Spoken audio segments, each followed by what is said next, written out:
На нашия финансов консултант Кирил Миланов ще задам няколко въпроса от различни сектори, свързани с финансите. И това ще бъдат какво въобще представляват личните ни финанси, какво са спестявания, какво са инвестиции, как да изградим своя стил на живот и финансово самоусещане, какво точно представлява финансовата независимост и спекулациите с нея. И ще го помолим за неговите практични съвети. Можеш ли накратко да се представиш с няколко думи, въобще как започна пътят ти като личен финансов консултант? Да кажем добър ден и да приветстваме уважаемите зрители на твоите услуги, на този бранд, който виждате над главата ми. Преди 10 години започнах да се занимавам с финансово планиране, професионално финансово планиране за физически лица. И казано накратко, тогава един от моите учители, които го питах каква е тази работа, с която ние се занимаваме, той каза, че се занимаваме с подобряването качеството на живота на хората. Де факто как става това? Това става чрез практики, стратегии и методи за правилно управление и планиране на личното финансово планиране. За инвестиции, за спестявания, за приходи, за доходи. Тоест, как да свържем нашите пари с нашия живот, за да бъдат в хармония и да бъдем щастливи от нашия живот, който всъщност искаме и бленуваме да изживеем, без да се притесняваме, че парите ни ще свършат. Де факто, казано накратко. Може да кажем, че всъщност финансовия консултант е един истинския, който се занимава професионално с квалификации и така нататък. Той е един доктор по финанси. Доктор по финанси, който разглежда цялостната картина на своя клиент, пациент и адаптира всички финансови инвестиционни ресурси към този живот. Финансовото планиране може да бъде едноцелево, многоцелево и комплексно. Комплексното е най-трудно, тъй като, както казахме, тези сфери, едната може да убие другата. А според тебе как да се зададем достатъчно реалистични, но едновременно с това и вдъхновяващи цели? При някой е сложно, при някой по-лесно. Аз казах малко по-рано, това е с изследване. Колегите от англоговорящия свят го наричат майнинг, т.е. да извлечем. Да извлечем кое е онова нещо, което ни доставя удовлетворение и вдъхновение, когато го правим, да започнем да го преследваме. Това става в моята работа с стрес-тест. Т.е. да мога да звучи страшно, но стрес-теста означава да поставя клиента, човека, семейството в ситуация на постигане на този желан и стил на стандарт на живот. След като го поставя в тази среда, той може да се докосне до него. Т.е. да го преживее, да го изпита. И тогава вече разбира дали му е вдъхновяващо или е просто било поредната маркетингова въдица на човечеството. Ще да дадеш пример за трансформация на жена, която е работила с теб и на база на финансовото си планиране е постигнала своята финансова свобода и стабилност? Която жена дойде при мен през препоръка, свърза се с мен, обади ми се, разказа ми, аз се разпитах за какво става въпрос. Тя се чувстваше притеснена, че няма необходимите средства, които да й донесат сигурност, и започнахме да работим. Какво означава за нея сигурност, какво иска да постигне, така. Тя беше на възраст 40 и няколко годишна възраст. И след като започнахме да работим, пак казвам, тя беше притеснена, стресирана в нейната глава. Започвайки да работим, установяваме, че тя не просто има достатъчно средства, т.е. тя няма база, няма притеснение по принцип. След като направихме прегледа, който представлява няколко срещи, установихме, че тя дори може да се пенсионира по-рано. Тоест, не по държавата, както държавата казва 65 годишна възраст, а тя може на 55 годишна възраст да спре да работи и да продължи да живее стандарта си на живот, който който може да живее, който я удовлетворява. Само, че ние променихме всичко.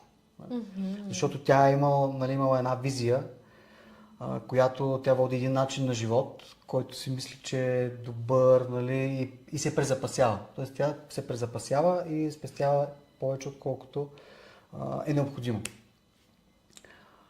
В света има два типа клиенти. Едните харчат повече, отколкото могат да си позволят, а другите харчат по-малко, отколкото могат да си позволят. Респективно, едните спестяват повече, отколкото е необходимо, а другите спестяват недостатъчно. Тя беше от тези, които спестяваше предостатъчно. Защото някой ден, нали, тази сигурност. Когато поговорихме за темата на сигурността, се изясниха доста неща. Започнахме да нареждаме нейния лайфстайл, стил на живот, който, нали, да се подреди, да можем да свържем с всички от тези сфери, които казах малко по-рано. И след като установихме колко е нейното достатъчно, колко са и достатъчните средства, за да може да изживее живота до края на дните си, установихме, че тя може да спре да работи на 55 години. И оттам какво се промениха? Промени се начина на мислене. Промени се, няма го вече стреса, спокойствие, както казват peace of mind на англоговорящ език. И съответно по съвсем различен начин стъпваш в живота. Защото, знаем, ти си в сферата на разкрасителните услуги. Една жена, колкото е по-стресирана, толкова повече няма да бъда твърд, некрасива. Така че това нещо се старява, разболява и тук може би е връзката. Ние трябва да разглеждаме, според мен, разбира се, моето скромно мнение, да разглеждаме живота комплексно. Трябва да можем да свързваме здравето с финансите, с живота, с отношенията, с спорта, нали? За да можем ние да сме успешни на всичките тези нива. Да. Ние да сме успешни в една сфера, да имаме много пари, пък да нямаме пълноценни отношения или да не сме здрави. Какъв е смисъл да имаш много пари, когато не си здрав? Абсолютно. Какъв е смисъл да имаш много пари, да нямаш чисти удовлетворяващи отношения? Ние трябва да помислим за да можем играта да играем на различни нива и да се стремим. Да можем да правим отношенията между брат, сестра, майка, баща, деца. Тоест да гледаме и от тази гледна точка да насочваме парите. Тъй като казахме, че парите са избор. Ние имаме право на този избор. Парите, за да посъветваш някой как да си похарчи парите или по какъв начин стил и стандарт на живот да води, той трябва да познаваш неговата философска и ценностна система. След като познаваш неговата философска ценностна система и си убеден, че той е наясно, че е наясно, тогава вече започваме да даваме конкретни насоки за изпълнение на неговата посока. Така че казваме, че парите са харченето на пари. Това е избор на философска и ценностна система. Да. Кога е подходящ момента една жена да започне да инвестира?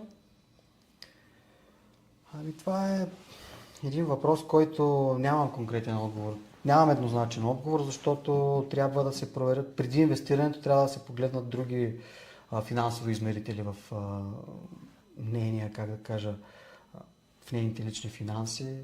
Трябва да видим има ли авариен буфер, т.е. спешен фонд, така да кажа, спешен фонд. В какъв размер е той, а в какъв размер трябва да бъде спрямо нейния начин на живот. Трябва да видим какви разходи прави, нали, какви приходи изкарва и да видим чак тогава, когато построим и изясним тези променливи, тогава да видим трябва ли изобщо да инвестира. Да. Защото не винаги човек е необходимо да инвестира. Не винаги. Има малко случаи, в които човек не е задължително да инвестира. Тоест, да кажа, случай е частен. Да. Но по принцип, ако трябва да инвестира, колкото се може по-рано. Да. Нали? Колкото се може по-рано трябва да разбере, че трябва да инвестира.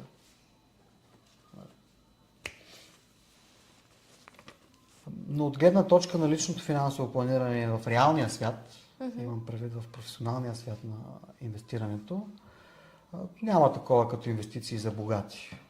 Всяка инвестиция, имаме индивидуален инвестиционен профил. Както говорим тук вече толкова време за индивидуалност, за автентичност на човек. Това е най-важното. Няма двама повтарящи се човека. Съответно, аз дори в моята практика нямам два еднакви плана. Всичко е различно, всичко е индивидуално.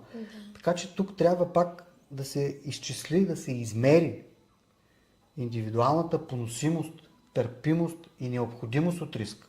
Финансовият риск, инвестиционният риск да се измерят.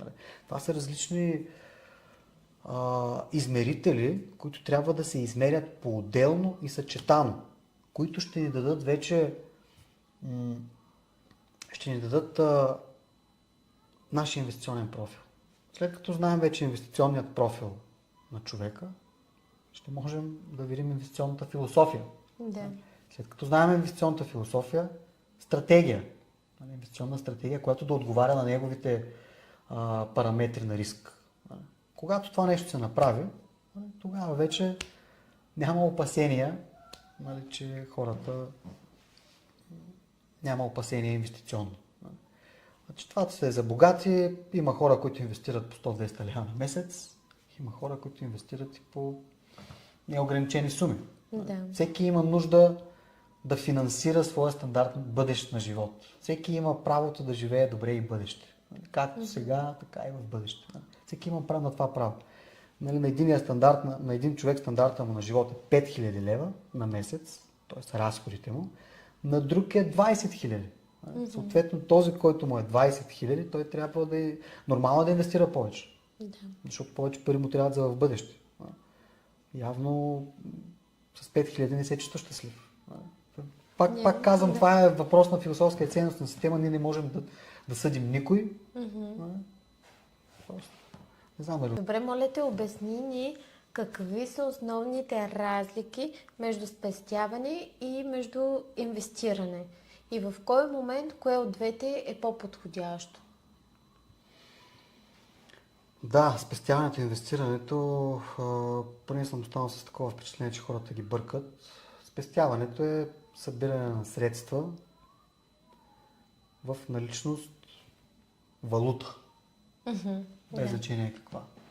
С фиксирана доходност. Тоест ти да си дадеш в момента парите на депозит в някоя банка, това е спестяване. Защото ти знаеш още от момента, в който ги дадеш на банката, колко ще имаш на края на периода. Ако си изключила депозит за 3 месеца и ако дадеш 10 000 сега и след 3 месеца да си ги вземеш, ти знаеш на третия месец колко пари ще имаш. Или ако депозитът е годишен или 2 годишен.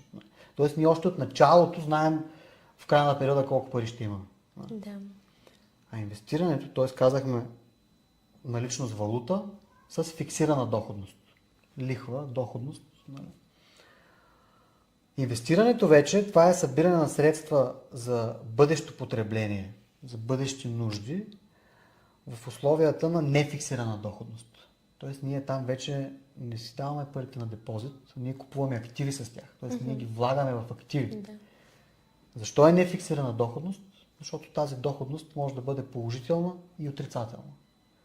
Може да бъде 8% на година, може да бъде 10% на година, може да бъде 20% на година. Дадена година може да бъде минус 5, минус 10. Заради това е нефиксирана доходност. И заради това там трябва да се внимава с инвестирането. Периоди, срокове, периоди, хоризонти, цели, обеми, рискове. Трябва да се изчислят много добре тези инвестиции, за да няма бал. И трябва да се внимава. Трябва да се внимава в тази посока. Както отиваш на лекар,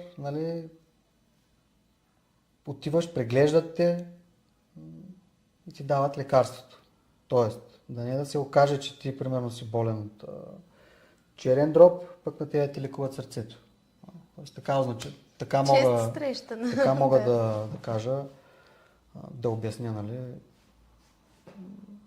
повредите, които могат да се случат в нашия финансов свят.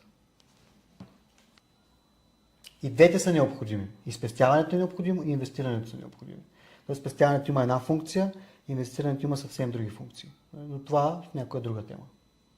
Да, може би е добре да обясниш, защото повечето хора най-вероятно си мислят, че за да инвестирам и да се погрижа за бъдещето си, трябва първо да съм спестил пари. Правилен ли е процеса? Първо спестяваме и след това инвестираме. Точно така, да, правилен е процеса, само че това е спестяване не трябва да прилива. Тоест в един момент нататък трябва да знаеш каква част от спестените трябва да инвестираш. Това пак трябва въпрос на преглед, въпрос на изчисление. Да. Защото ние от спестяването губим.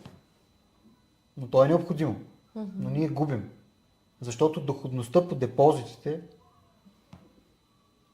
е нулева или около нулата. Инфлацията е плюсова. То инфлацията какво представлява? Така че ние реалната ни доходност е отрицателна. И така че заради това трябва да внимаваме с размерите на спестяванията, които имаме. От една част нататък спестяването трябва да се превърне в инвестиране. А какви точно опции за инвестиране са подходящи при начинаещи хора, които те първа стартират и искат да започнат да инвестират, но правят своите първи крачки? Къде е най-удачно да инвестират, в какво? Ами отговорът е и за начинаещи, и за напреднали един и същ в финансовия свят. Тоест за купуване на световни глобални активи. Световни глобални активи, които са установени, а не някакви съмнителни, т.е. достъп до борсата, до финансовия свят.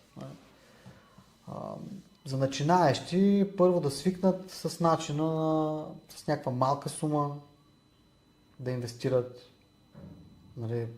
да разберат първо какво правят и какво искат да направят и тогава да инвестират. Някаква малка сума, 500 лева, 1000 лева, за да могат да видят, че това не е опасно. Говоря, ако го направят както трябва. За да могат да свикнат с идеята с инвестиране. След това те ще видят, че не боли. И ще направят това, което трябва да направят всъщност. Да. А какво означава съзнателно финансов стил на живот? Хубав въпрос. Ами, аз мисля, че означава да правиш това, което искаш и това, което имаш нужда. Тоест, ти да си построил стила ти на живот по такъв начин, че да правиш това, което всъщност имаш нужда, а не външно мотивирано. Тоест да си по-близко до сърцето ти, отколкото до външния свят. Да направиш това, което е необходимо за твоя стил и начин на живот, както на теб, така и на твоето семейство, деца, от което реално имаш нужда и смисъл. А не нещо, което е външно мотивирано. И това са, примерно, философията на някое трето лице. Да. Тоест, пак отиваме там, че да знаем какво искаме. Да сме наясно какво е необходимо, какво искаме и че е мотивирано от нас самите, а не от социалния свят. Да. А как можем да създадем визията на живота си, която искаме и да я финансираме разумно? Трудно ми е да отговоря. Ще кажа защо. Не защото нямам отговора, защото, пак се връщаме там, хората да разберат твоите слушатели, че всичко е индивидуално. Общите работи не работят. Само конкретиката е онова, което върши работата. Но, да не ги разочароваме, ще дадем една обща рамка, една обща практика, която Елизабет Уорън, която е CFP, в нейната книга има златната формула на парите. Златната формула на парите представлява следното. до 50% от доходите ние можем да използваме за така наречените задължителни разходи. Ток, вода, храна, телефони, кредити, ако има, нали, човек, който... Тези разходи, които са задължителни за начина на живот. До 30% за желани разходи. Тоест, луксозни, нали, желани. Почивки, глезоти, така ако мога да кажем, на езика на жените. На жените. За глезоти. И 20%, останалите 20% от дохода, това са разходи за бъдещето. Тоест, разходи за спестяване и инвестиране. Обаче, ще кажа защо, кога работи и кога не работи. Обикновено хората какво правят? Задължителните разходи ги плащат, защото те са задължителни и няма как да избягат от тях. След това почват разходите за глезоти и то за спестяване и инвестиране не остава. Често пъти, защото глезотиите са много мощен стимул и то не остава. Трика, който мога да кажа, е да ги обърнат. Т.е. задължителните до 50%, да направят тези разходи за 20%, нали, да спестяват. Нали? И вече останалите 30%, нали, те могат да си изхарчат 15, 20, 30. И 30-те да ги изхарчат, няма проблем. Те са се погрижили за една част от бъдещето. Но какъв е проблема и защо общата рамка не работи? Защото всеки индивидуален случай, в даден случай може той да трябва да инвестира повече от 20% или по-малко, за да постигне целите си, стремежите си, стандарта си и стила на живота. Следователно, това нещо трябва да се приложи в индивидуализация. Да. За да може, нали, да се настрои индивидуално. Трябва да ги кажа и по друг начин, структурата на личните финанси, стратегически разходи, задължителни разходи, желани разходи, разходи за управление на риска и стратегически разходи. Да. Тогава как да си харчим парите с удоволствие, но без вина и така, че в крайна сметка да не излизаме от бюджета? Пак казвам, спазвайки тази елементарна структура, до 50% задължителни разходи, след задължителните разходи, разходите за спестяване и инвестиране, т.е. които ще отидат в бъдещето, и в бъдеще да имаме пари, защото ние искаме да сме добре както сега, така и в бъдеще. Защото, нали, както казва това клише, защото много хора го превърнаха в клише, нали, нашето утре започва от днес. То е вярно. То е вярно, да. Така че задължителните разходите, стратегическите разходи или разходите за бъдещето, които са, и накрая вече каквото остане желани разходи. Да. Тоест ние останалите да ги изхарчим, ако спазваме точка 1, точка 2 и точка 3, няма да имаме проблем с вината и с бюджета. Да. Защото първите 2 стъпки са неправилни. Да. От това, което казваш, аз разбирам, че първо се грижим за разходите сега, след това се грижим за разходите в бъдеще и накрая вече за глезотийките сега. За лукса и престижа, да. Така е. Просто ние тук имаме обратна психология. Нали, вече виждате в нашия свят нормалното, го казват, че е ненормално. Абсолютно. И обратното. Да, във всичко е така. Във всичко е така и в моята сфера също. Да. Какво точно означава финансовата независимост за теб и по-точно в контекста на жените? Това е деликатен въпрос. За мен означава да правя това, което искам да правя, когато искам да го правя, където искам да го правя, с когото искам да го правя, за работа и за какъвто и да било стил на живот, без парите да имат значение. Защото пасивните ми доходи го позволяват. Нали? Аз правя нещата не за пари. Да. Имам предвид. Нали? Това означава финансова независимост. Да не си зависим от някой. Тоест да ги нямаш тия тънките сметки, нали? Аз ще отида с този, защото някаква изгода. Нали? Да. Открити отношения. При жените контекста да са финансово независими е по-така деликатен, защото знаем, нали, това не е тайна, че много жени пренебрегват финансовата си независимост да бъдат с мъже заради пари. И оттам идват проблемите, според мен. Това са техни думи. Да. След това, защото още изначално идеята е сбъркана. Тоест няма ги онея чистите отношения, които трябва да ги имат. Затова една жена, хубаво е жената да си има своето финансово обезпечение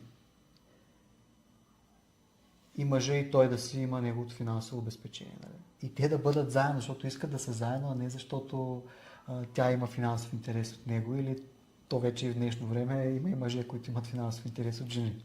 Абсолютно, да.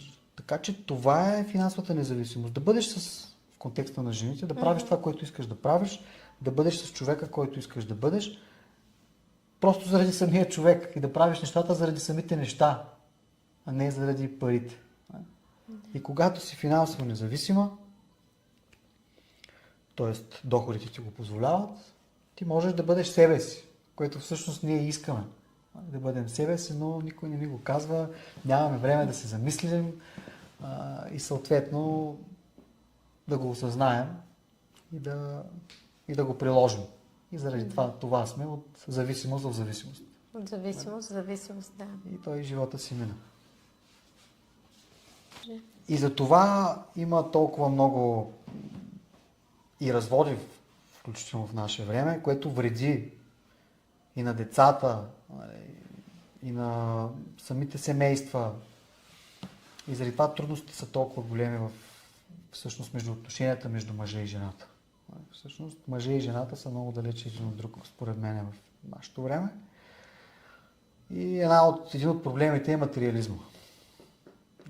Важно е да бъдеш, а не да имаш. И при мъжа, и при жената. Когато това нещо е постигнато, проблемите, все по-малко проблеми ще имаме с отношенията между мъжа и жената. И оттам в семействата. И оттам в обществото. Глобално въпрос се решава. Всичко ще се реши, да. Абсолютно на глобално ниво. Ами аз съм много съгласна с това, което казваш и се препокрива и моето мнение, нали, на тая тема. Че това е основният проблем в днешно време на партньорствата, на ценността семейство и въобще е основен проблем във всичко. Какво би казал на жените, които се чувстват финансово зависими, примерно от партньор си, но искат да предприемат действия, с които, примерно, това нещо да се промени? Когато става въпрос за зависимост, било то финансова или каквато и да било друга, то най-често е финансова. И оттам вече произлизат другите зависимости, като отношения и прочее, и прочее. Въпросът тук е да разберат какво е необходимо да се изяснят за себе си, какво е необходимо да направят, за да бъдат финансово независими, т.е. да бъдат финансово сигурни. И тогава вече ще почувстват дали всъщност тези отношения, този партньор е техния. Защото ако има финансова зависимост от човека до тях, твърде вероятно е това да не е техният човек, а просто да са заради финансовата сигурност на този човек и заради това да бъдат заедно. Което това според мене и според много жени и мъже всъщност не са едни такива отношения, които са искрени и удовлетворяващи и за двете страни. Така че когато една жена намери и прави това, което иска и получава доходите, които са и необходими, а не каквито дойдат, било то много по-високи или много по-ниски, когато тя получава толкова, колкото е необходимо, тя става друг човек. Тоест, и тогава вече може да разбере, всъщност когато е, така да кажа, самодостатъчна, когато е независима, дали всъщност иска да бъде с нейния партньор, да гради семейство. Това е много важно. Искам ли примерно, деца от този човек? Това е отговор, който дава, това е въпрос, който дава много отговори за самите отношения. Нали? Но човек честно да застане пред огледалото и да си отговори. Нали? В случая жената, нали? Говорим за жените. И може и да не е толкова лесно, но как да кажа, трябва да се отговори на този въпрос. Да, явно финансовото планиране започва с искреност в едни много така деликатни, много болезнени въпроси, които всеки един трябва да се задава сам към себе си. Преди финансовото планиране е житейското планиране. Тоест ние първо правим житейско планиране, какво искам да направя, какво искам да постигна в живота, какво семейство искам, нали? Всички тези въпроси, защо го искам, кога го искам, какво искам да направя с живота си, какво искам да изживея, какво искам да постигна. След като направя житейското планиране, идва финансовото планиране, което финансово планиране всъщност обслужва житейското планиране. То не може да бъде самоцел, финансовото планиране. То де-факто е инструмент на житейското планиране. След като направим финансово планиране, там са цифрите, там свързваме цифрите и математиката с житейския план. Финансовия план просто математизира, свързваме финансите с живота и тяхното постигане. Да. И всички тези връзки. След като направим финансовото планиране, чак тогава е въпроса как. Как ще стане. Идват тогава стратегиите, идват тогава препоръките, как финансовия план да постигне житейския план. Тогава вече идват стратегиите и тактиките за постигане. И препоръките, и съветите. Да, т.е. според мен вие първо с клиента си така изграждате първо концепцията за живот и спрямо нея така работите по финансовите въпроси. То няма друг начин. Няма друг начин, защото ако човек започне с нещо като просто някаква добра идея, нали, не го е обмислил добре, много по-трудно е да направиш, много по-трудно е и бавно да направиш първо житейско планиране, след това финансово планиране и вече да започнеш с стратегията и методите за неговото постигане. Но пък е устойчиво, защото когато отделиме толкова време за изграждането на тази концепция, житейска индивидуална концепция, човека вече има път, вече има ясен път. Той може да се промени, разбира се, но това вече ще е осъзнато, а не, нали, както казват хората, ако ти нямаш план за твоя живот, някой друг има. Така че... Добре, кои са трите неща, които би препоръчал на жените, които да направят още тази седмица, така че да се погрижат, да започнат с първи стъпки да се грижат за по-доброто си финансово бъдеще? Зададат въпроса, щастливи ли са от текущия си живот? Щастливи ли са от статуса, от живота, който водят, от стила на живот, който водят в момента? Има ли нещо, което ги натоварва, което ги напряга или което ги прави нещастни, казано грубо? Това е въпросът. Доволна ли съм от начина на живот, който водя? Ако не съм, защо? Си отговорят на тези въпроси. Защо? Какво искам да променя? Как мога да го променя? Мога ли да го променя? Какви разходи правя? Тоест какви категории? Правя ли някакви разходи, от които няма смисъл? Или просто някаква медитативна терапия на пазаруване, на шопинг? Шопинг терапия, да. Защото, как да кажа, аз съм имал случаи, където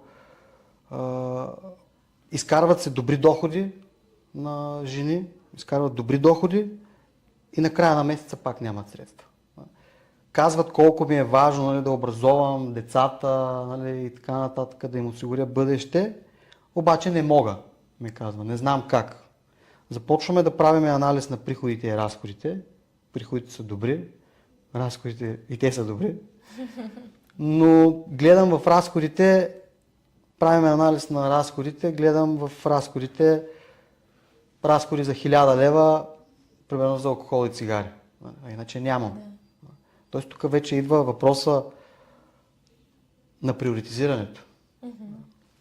Казвам, че нещо ми е много важно, обаче всъщност в приложението показвам, че нещо друго ми е по-важно. Друго е по-важно, да. Тоест, тук вече има приоритизирането. От какво да се откажа за сметка на какво. От кое съм готов да се откажа. Какво правя със средствата си? В банката ли са, инвестирани ли са, грижа ли се добре за тях? Ако не инвестирам, защо не инвестирам? Направила ли съм някаква стъпка в черпенето на някаква информация в тази тема?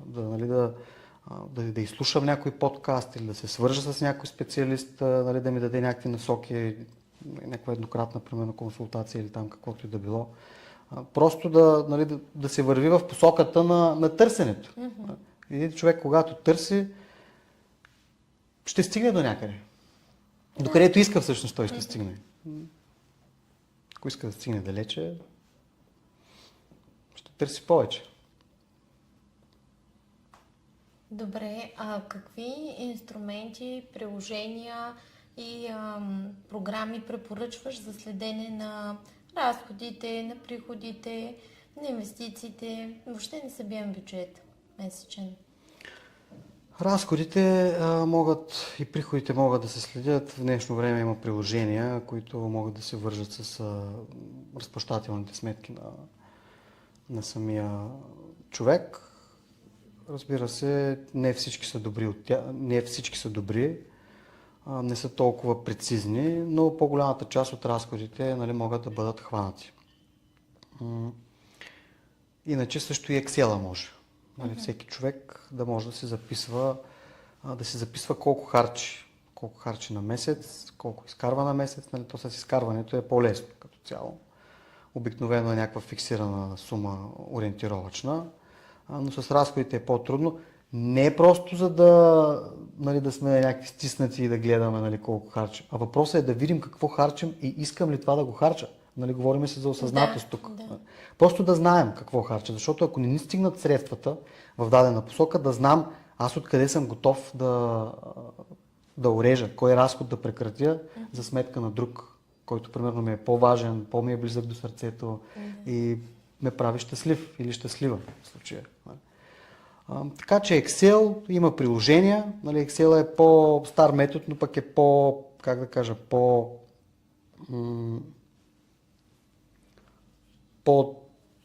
по-верен, бих казал, защото тези приложения не винаги слагат категорията в разхода в правилната категория.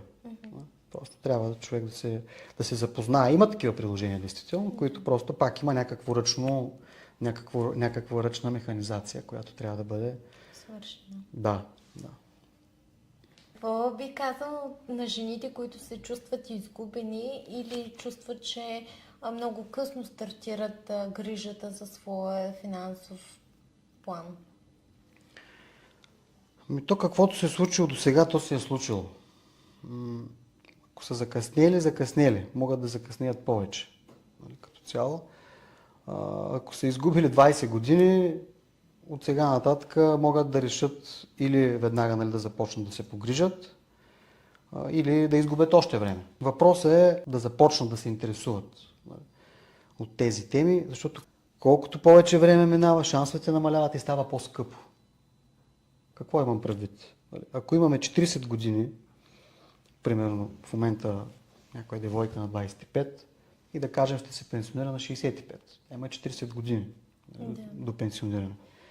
Ако започне от сега, ще е много по-лесно да се събере желаната пенсионна сума. Тук се правят изчисления, нали, държавни изчисления, колко ще получиш от държавата. Ясно ни е, че държавата няма да ни покрие стандарта на живот, с който сме свикнали. Тя ще осигури една част от това. Въпросът е за останалата част, която ни е необходима, за да си осигурим стандарта на живот, който искаме да продължим да живеем. Този дефицит, този недостатък, който имаме, едно е да го събереш 40 години, друго е да го събереш 20 години, друго е да го събереш 10 години. Тоест, много по-лесно да имаш 40 години да събереш половин милион, съвсем друго е да го събереш за 20 години. Сумата, която човек ще отдели, е много по-голяма, ако има по-малко време. Защото тогава метода на инвестирането помага. Време плюс инвестиране е равно на голям финансов успех, инвестиционен. Защото инвестирането, нали, аз не мога да обещая тук на нашите слушатели, че за една година ще станат финансово независими. Това зависи от техния статус, имам предвид, от техните доходи и от техните хоризонти, тяхното време. Така че, колкото повече време има човек, толкова повече инвестирането работи, толкова по-евтино ще им излезе. Нали, крайната цел ще им излезе по-евтино. По-малко. Защото да си представим инвестирането и времето как работят. Нали, инвестицията плюс време. Това си представяме, че е една снежна топка, която се спуска от 2000 метра. Да кажем. Когато тази снежна топка започне да се търкаля, тя е малка. Колкото повече се търкаля, тя става все по-голяма. Същото и с времето и инвестицията. Колкото повече време имаме, толкова повече капитализацията работи. Тоест натрупването става по-голямо. Защото доходността, възвръщаемостта върху нашата инвестиция, всеки път е върху новата основа. Всеки месец там инвестициите ни стават повече, защото внасяме и съответно доходността, възвръщаемостта е върху вече по-голяма основа. И всеки път е така и това представлява големяването на инвестиционния портфейл, казано. А имаш ли някакво мото или философия, която да ползваш спрямо финансите? Аз съм си откраднал едно мото от Йоги Бера. Йоги Бера е американски бейсболен коуч, който няма нищо общо с финансите, но има общо с живота. С постигането на целите в живота. Финансовото планиране казахме, че то се занимава с житейските цели. На първо място житейско планиране, финансово планиране и методите на изпълнение. Той казва така: ако не знаеш къде отиваш, ще стигнеш някъде другаде. Ако нямаш посока, ако нямаш цел, ако не знаеш къде отиваш, ти ще стигнеш някъде, но дали е твоето място? Тоест, сигурно ще стигнеш някъде, но... Така че въпросът е яснота. Яснотата дава спокойствие, дава посока. И оттам нататък става много по-лесно. Когато знаеш какво искаш, това е обикновено за жените, когато знаеш какво искаш, много по-лесно ще намериш как да го постигнеш. То така ще се завъртят събитията и ситуациите край вас, че ще даде решение. Но само когато знаеш каква е посоката, какъв е стремежа, какви са амбициите, когато, нали, сме наясно с нашата философска и ценностна система. Това е трудното. Да се изправиш пред себе си и да установиш кое е важно за теб и кое не е. Аз какво правя? Аз просто съм, да кажем, като огледалото. Застават хората пред мене, започваме да си говорим, правиме си срещи, разговори и започваме във времето да установяваме кой съм аз. И аз просто показвам с магически въпроси, да показвам огледалото на човека. И той просто да се огледа. Добро, лошо, вече е въпрос на субективна интерпретация. И имам хора, където по принцип, нали, когато им покажеш огледалото, те не са доволни. Но за мен ми е по-важно истината. За мен няма значение. Истината, човек да знае какво се случва и ако му е писано и ако иска да се изправи и да го промени. Нали, не да го заблуждаваш, да му се усмихваш, да му казваш, че си добър, страхотно. Нали. Просто истината е най-правилният инструмент за мен и това е, който използвам. Ние имаме с колегите един лайт мотив. Истината освобождава. Истината освобождава. Всяка истина си е на конкретния човек. Хубава, лоша, пак казвам. Нали, аз не съм някой, който аз не ги съдя хората. Не е моя работа. Просто им показвам какво се е случило. Нали. То, като застанеш, нали, като те закачи апарата, то си показвал. Да. Като не ти харесва, то си е твоето, може да го промениш. Да. Но според мен по-мъдрото решение е да го приемеш и да го промениш, ако не ти харесва. Къде могат нашите зрители да те открият? Как могат да работят с тебе? Създадох една импровизирана веб страница, където има малко повече информация за мен.